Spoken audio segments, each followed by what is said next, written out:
అది నిజమా ఇది నిజమా? ఆ సార్ అబద్ధం ఆడిండా ఈ సార్ అబద్ధం ఆడిండా?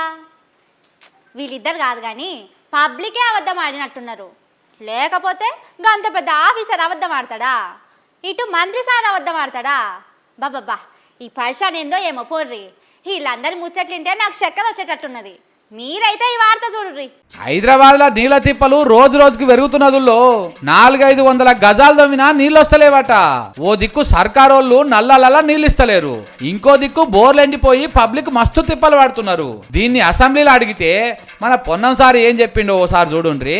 కొంత అవుట్స్కట్స్ లో రంగారెడ్డి జిల్లాకు సంబంధించి కొంత అవుట్స్కట్స్ లో కొంత ఇబ్బంది ఉన్నది. గ్రౌండ్ వాటర్ పడిపోవడం వల్ల వాటిని కూడా ఎట్లా ఓవర్కమ్ కావాలని చేస్తున్నాం. ట్యాంకర్స్ వేస్తున్నాం. Any specific allegation or any issue రిటర్న్లో ఇస్తే తప్పకుండా దాని మీద మేము ఎంక్వైరీ చేసి చర్య తీసుకుంటాం. వాటర్ సప్లై కాని ఏరియాలు ఉంటాయి కూడా. సారేమో ఇట్లా అంటున్నాడు, కానీ ఆఫీసర్లేమో చెర్ల బియ్యం పోసి తూముల మంట పెట్టేటే మాటలు చెప్తున్నారు. హైదరాబాద్లో ఓ తాన గజం లోతు తవ్వంగానే గంగమ్మ తల్లి మీదికి ఉరికొచ్చిందన్నారు. మా సర్కారు చెరువులను కాపాడుతున్నది కాబట్టే నీళ్లు ఊట పెరిగిందని చెప్పుకున్నారు. అంటే భూమి లోపల మస్తు నీళ్లున్నట్టే కదా. అసోంటప్పుడు అంతటా కాకున్నా కొన్ని జాగాలనన్నా బోర్లు బొయ్య వయ్యాలి కదా. గజం కాకపోతే 10 గజాలు తవ్వితేనన్నా నీళ్లు రావాలి కదా. కానీ ఎక్కడొస్తలేవని పబ్లిక్ మళ్ళా పిందెలు పట్టిండ్రు. ఇన్నొద్దులు మాయమైన ట్యాంకర్లు మళ్ళా రోడ్డెక్కినాయి. మరి మన ఆఫీసర్లు చెప్పింది అబద్ధమో ఇప్పుడు పొన్నం సార్ చెప్తున్నది అబద్ధమో తెలుస్తలేదు.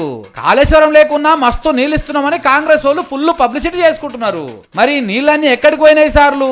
జూబ్లీ ప్యాలెస్ లకు పోతున్నాయా, లేకపోతే మంత్రుల ఇండ్లకు పోతున్నాయా, లేకపోతే పాకెట్ల పార్సిల్ చేసి ఇంకెక్కడికన్నా పంపుతున్నారా అని పట్టపోళ్ళు అడుగుతున్నారు.